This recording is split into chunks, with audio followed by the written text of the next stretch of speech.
They said the lake belonged to everyone in the neighborhood, except me. At least, that's what the HOA president shouted when she marched up my driveway, waving a clipboard like it was a weapon.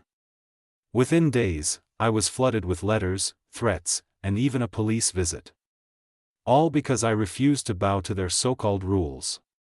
But here's the part they didn't know: the one thing they were trying to control was never theirs to begin with. So, who really owned the lake? And who would pay the price?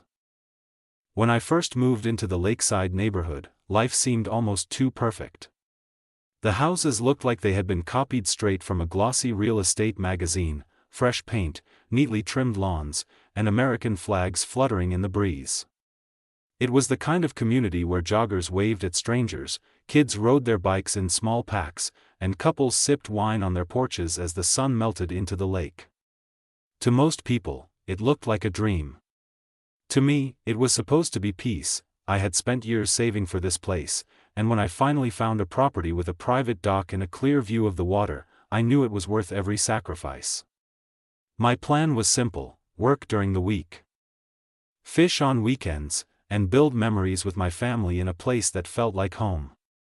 For a while, that's exactly what it was. Quiet mornings with coffee on the deck. Evenings filled with the sound of crickets and the shimmer of moonlight on the lake. It was everything I thought I wanted. But there was something else about this neighborhood that didn't quite fit the picture-perfect charm.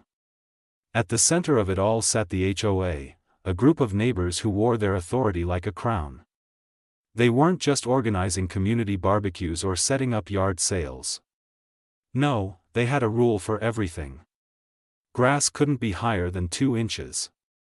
Trash bins had to be hidden within 3 hours of pickup. Even the color of holiday lights was subject to approval. Most of the time, I brushed it off.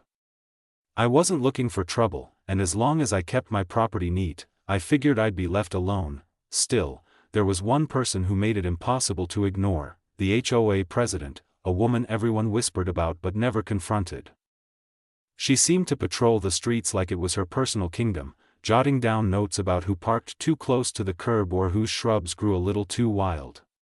To outsiders, she might have looked like a harmless neighbor with too much time on her hands.